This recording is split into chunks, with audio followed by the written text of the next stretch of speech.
Thank you for joining me on the Get What You Want podcast, where getting what you want isn't always what you think it is. My wish for you is that this show will create an awareness within yourself of what you really want and the possibility of getting it. Let's go create. My guest today is Mykayla Skinner Harmer. And Mykayla is a 2016 team member, was a 2016 Olympic team member.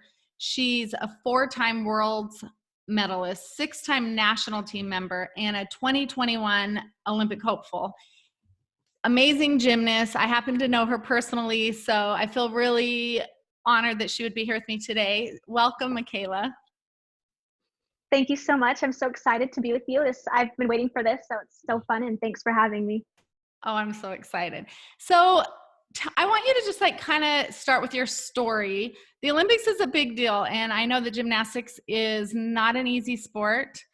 My daughter was a teammate of yours at one time, and it is a really rough road. I don't think there's a sport that is more grueling than gymnastics that I know of or that I've been a part of. So tell me a little bit about your story, about, maybe when it was that you knew you wanted to go to the Olympics, and just kind of go over that a little bit and just tell us who Mykayla is.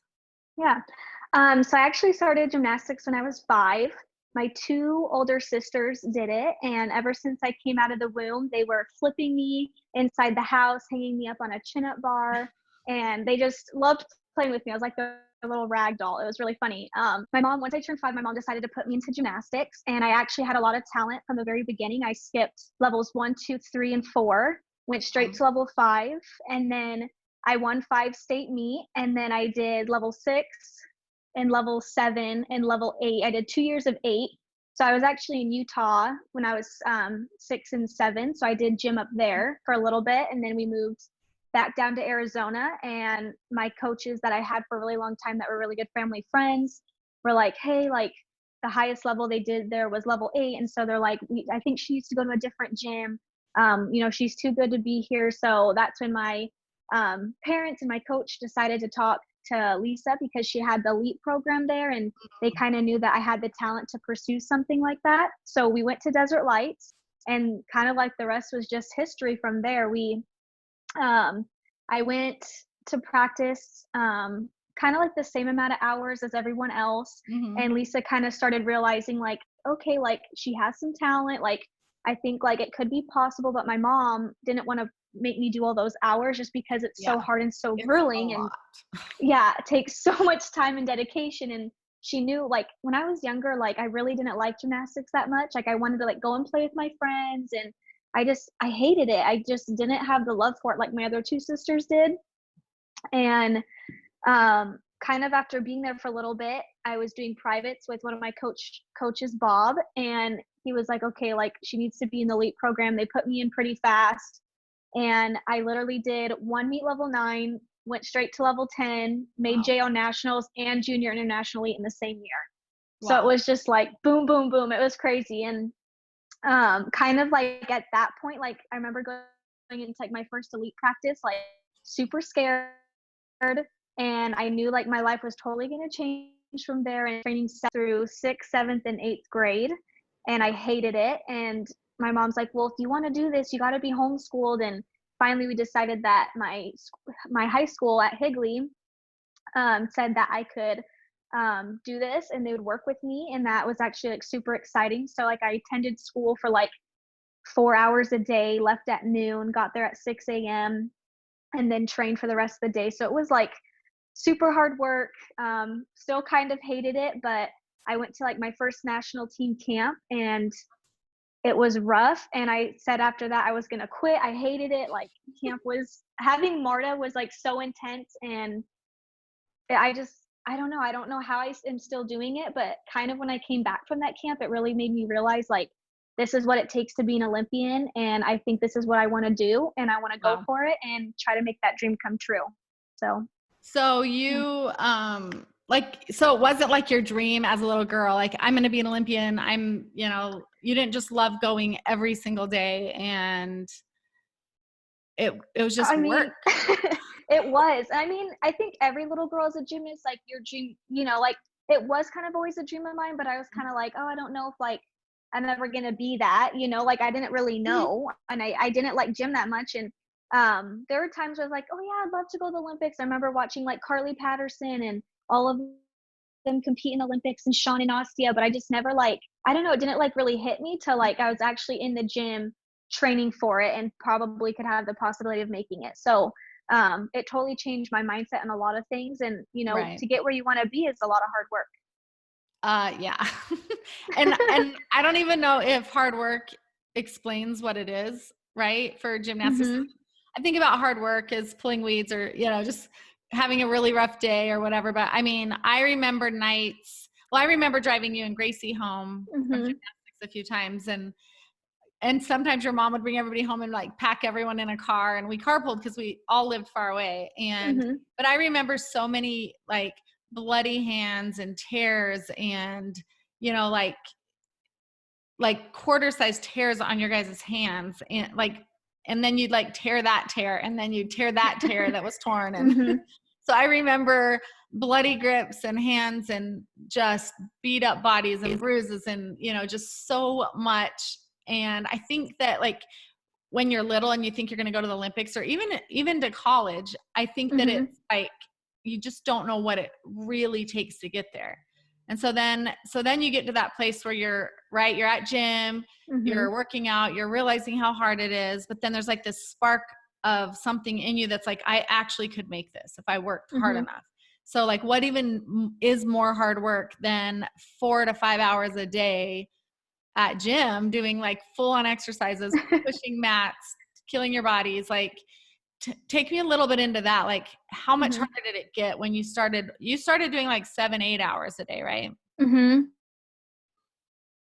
I Yep. can't imagine. Like, And that started all when I was like 13. yeah, Horrible. I remember. Yeah. And so I don't know. It's just like, even like going to college, like I took, you know, kind of that step back after being an alternate for 2016 Olympics. Mhm. And I went to college and I was like, I never realized like how easy gymnastics was. And it's crazy because college gymnastics is super hard for other people, Mhm. you know, and then being an elite gymnast, like you just push and work so hard in the gym and you're throwing routines with like 12 skills in a bar routine. And then in college, you do like 3 or 4. And so, Mhm. like, going to college, like, really made me like realize like how hard elite gymnastics was and like how hard you have to work to get there. But even coming back into elite, when I decided to make the 2020, now 2021 Olympic Games, I knew that it was hard, but I like still was throwing big skills in college and kind of was like, okay, like I can do this. Like, I don't think it'll be that bad. And, you know, we don't have Marta anymore. So I can like push myself for a year to do this. And like coming back, I was like, oh my gosh, I forgot like how freaking hard and sore and exhausted I was going to be, because going into the gym and for elite floor routine, you have to do you do 4 tumbling passes, and in college or JO, you do 3. And so in the elite rules, you have to do 3 tumbling passes going straight from a dancing pose from the corner right into your tumbling pass. And then you get 1 pass to start from 2 feet. And that was like, I was like, I have to add in another pass. I have to run off of 1 leg, and then I have to add in 2 leaps and a turn. And in college, you just had like maybe 1 leap pass. And so Right. it was just like, there's just so many little things that I like totally forgot about, that coming back into it really made me realize like, wow, like I had done so much the last Olympic run and I don't know how I did it. Like it was just insane. And I don't think most people really realize how hard gymnastics is. Like even my husband, like when we dated for the first time, he's like, oh, that's so easy. What you do is so easy. And it's Right. like, yeah, because we make it look so easy. Right. Yeah. And then he like comes into the gym and starts trying stuff and he's like, oh, okay, like, yeah, this is really hard. Like Mhm. I see what you guys go through and it sucks and it's blood, sweat, and tears every day. But in the end, it's so Literally fun to blood, like sweat, get and those tears. end results. Yeah. Yeah. Yeah. Literally blood, sweat, and tears. So Gracie, my daughter, went to ASU and you went to University of Utah. And so we Mm-hmm. got to watch you compete. And that was really a fun time, but you did actually make it look pretty easy. Thanks. I'd have to say that because, you know, everyone else is working super hard to get 9/8 and you're just getting Mm-hmm. 10s. And it was really cool. But I wondered, like, that was one of the things I wanted to ask, like, working so hard, because college did kind of slow things down, and even for Gracie, like, I think it's because it was just more of just a different routine. They couldn't overwork you, supposedly, you know, like there's a little bit, but it was fun. I think college was fun too, because of all the newness of being on your own and all that. But I did wonder like how that transition was back. And then you started training elite again, and then you got married. So how has that, what does that bring to gymnastics for you? I think it makes it so much more fun, especially, you know, being older, going to college, like you said, being on your own, kind of changes things up a little bit. And me and Jonas had talked about getting married for like a while through our relationship. We dated for 2 years. And I was like, okay, like if we're gonna like get married, do we like wait till after the Olympics or do it now? Like try to like fit it in, because I was like, I don't want to do long distance anymore, especially since I came back to Arizona to finish this whole elite process. And he was in Utah and doing summer sales in California, working for security systems. And then he still has to finish school at BYU, and then I have to go back and finish my senior year at Utah.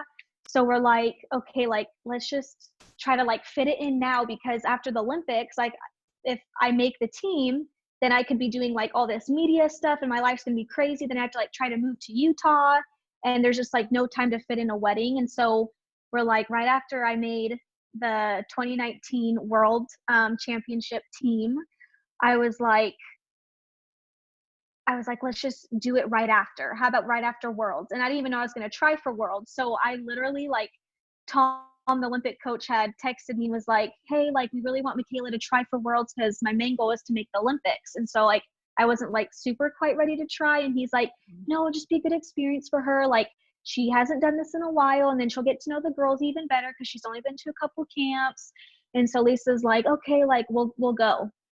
And then I was like texting Jonas, and I was like trying to kind of plan a wedding, even though I wasn't engaged yet. We were trying to get stuff ready.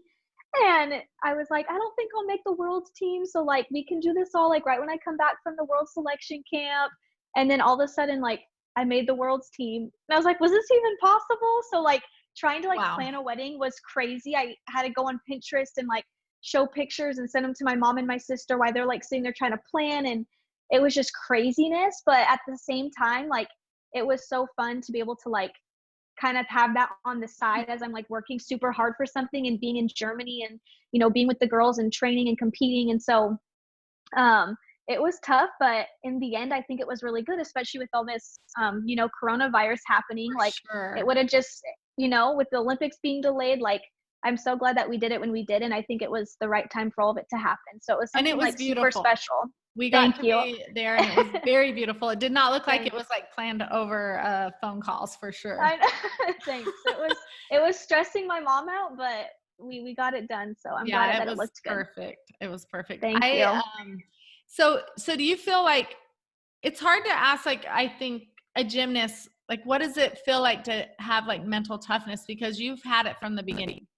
And I know a lot of people, like they live their life and then something tragic happens and then they learn mental toughness, right? So there's like kind of something to teach with that. But I know you guys have it like just from the beginning. You have to have it. You don't have a choice. You do not go to gym if you're not mentally tough. Yep. And so tell me a little bit about like some of the things that you had to overcome, and maybe some ways that you learned how to overcome it. So like if something presents you now with fear or some type of, you know, like there's got to be fear sometimes when you fall, get a concussion, you know, like I don't know if you have that, but I would think that it comes up, you're like, oh, am I going to grab the bar wrong again, or you know, whatever. But tell me how you work through that. I know you have a mental skills coach that you work with, and like just kind of tell me how, when something like that comes up, what are some of your tricks?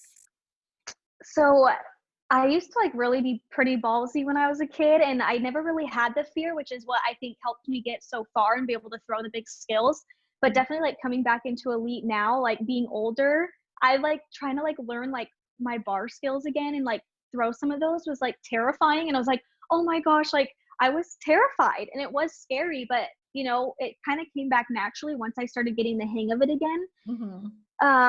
but yeah, like having my mental coach, I didn't realize like there's so many things I didn't realize until like I started talking to him. And like, you know, like being a gymnast, like you never think you need that because, you know, you're mentally tough, your coaches push you, you've been through the thick and the thin of things.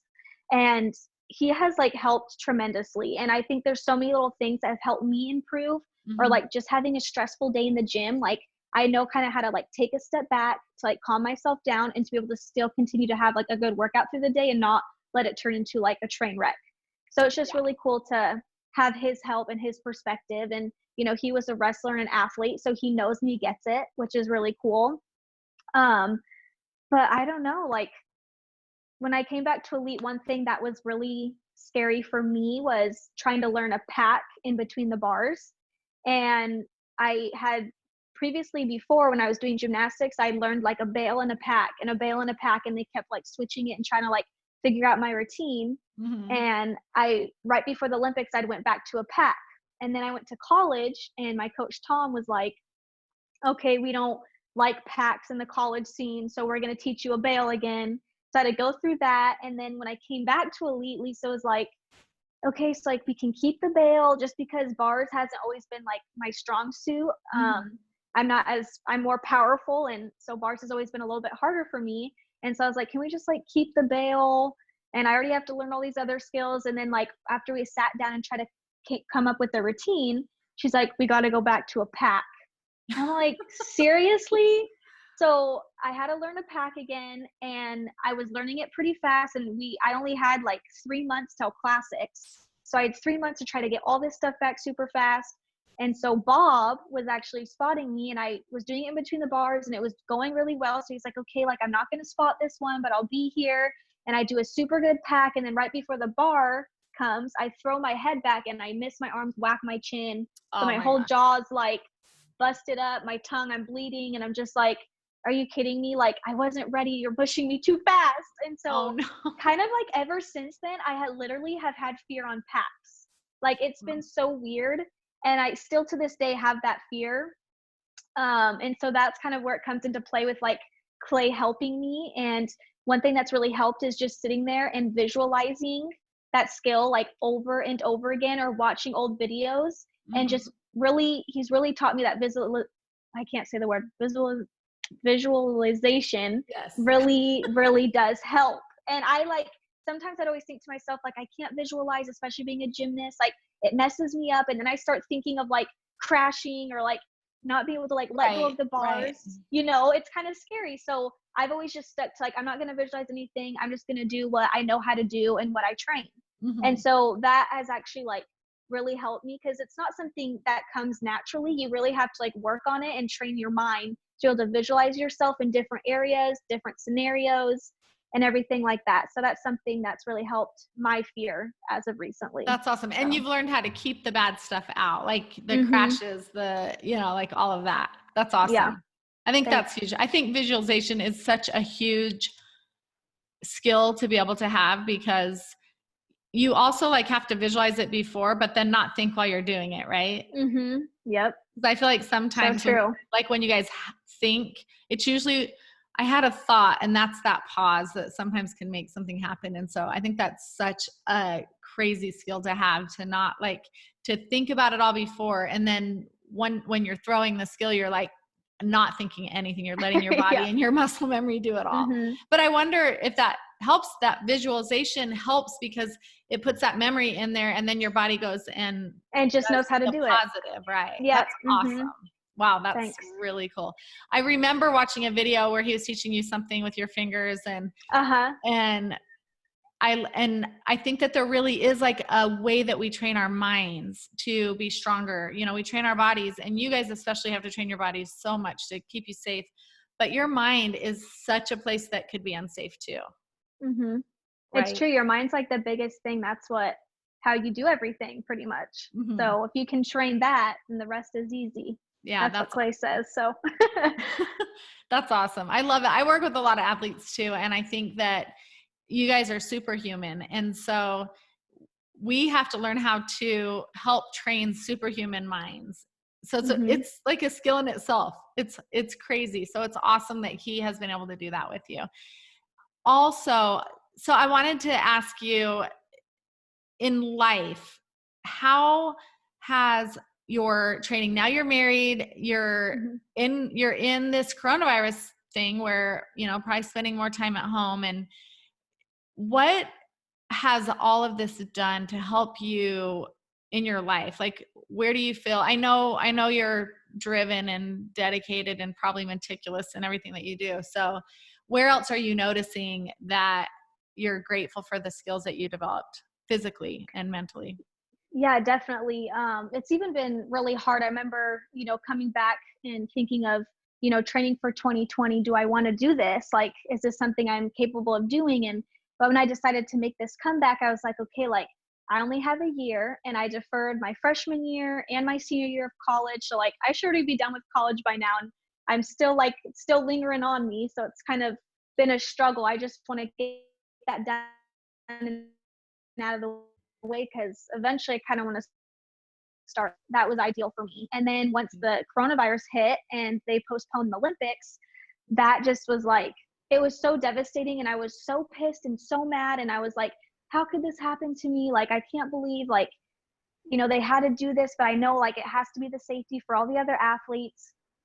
And so like, I kind of like just took a day and like really like sat down, and I was like, okay, like I need to figure out like what my plan's going to be. Do I go back and finish college? Do I continue?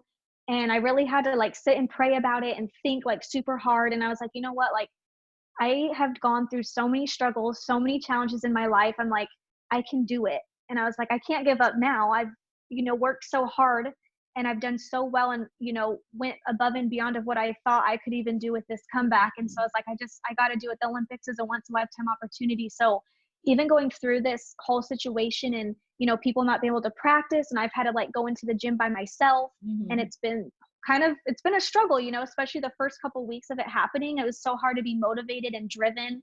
And I think it definitely made me, realize like how grateful we are to have a gym, to be able to train, to be in Arizona where it hasn't, been super, super bad. And it's definitely changed my perspective on a lot of things, and has made me, think about it a lot more. And I'm just so grateful for, being able to be an athlete, to be a gymnast, to be where I am. And I, look at all those little girls that are always sitting there like, I want to be just like her. And it really gives me something to look forward to be like, I'm going to keep working hard just for those young gymnasts and be a good example to them and help them reach, my mental toughness and everything like that. So that's awesome. Yeah. That gave me chills.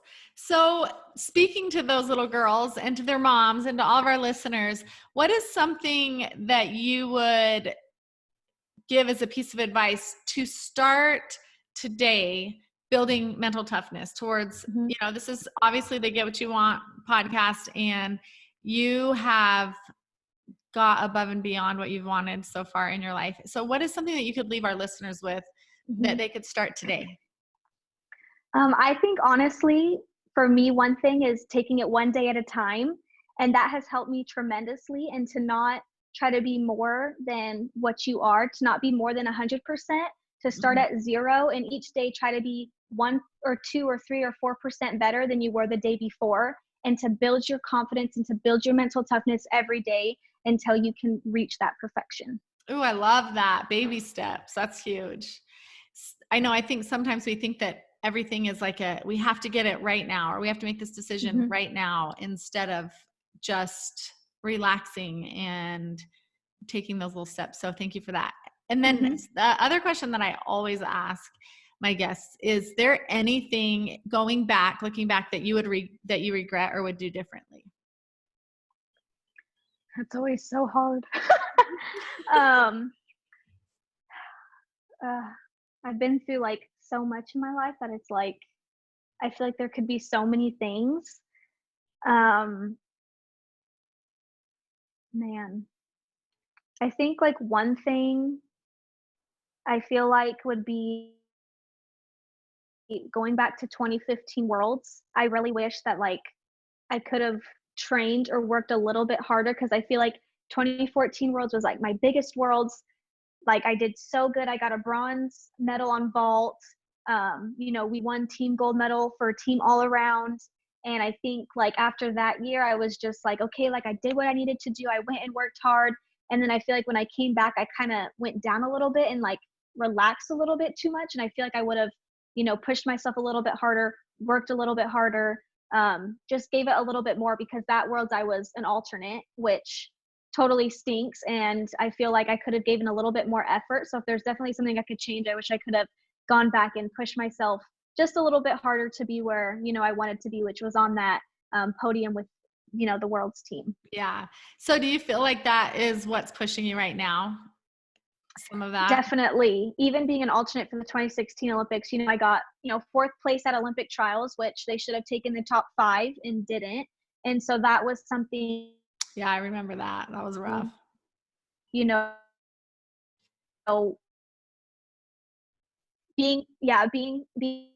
Olympics, and we were the first alternates. There's 3 of us. We're the first alternates that actually got to go and sit and watch part of the Olympic Games, which was really cool.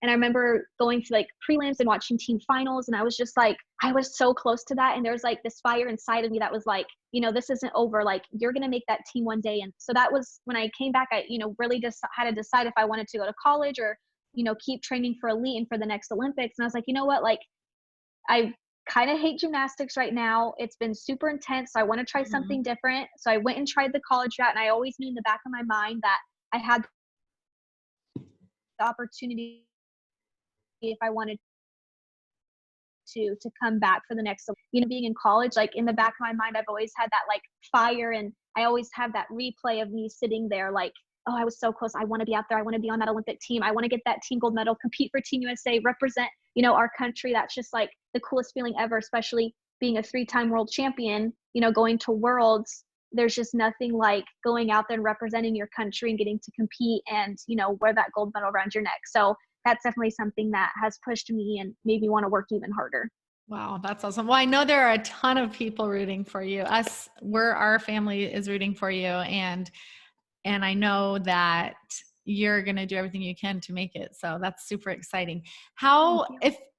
For listeners, how do they get in touch with you if they want to, send you a message or follow you on Instagram? Tell us how to get in touch with you.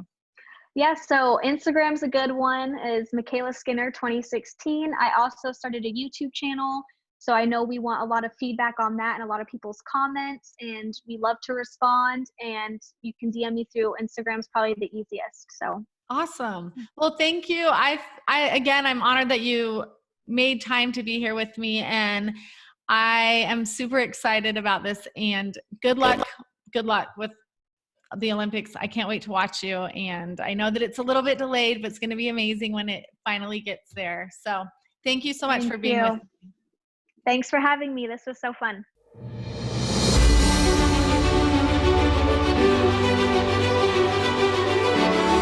Thanks so much for listening to the Get What You Want podcast.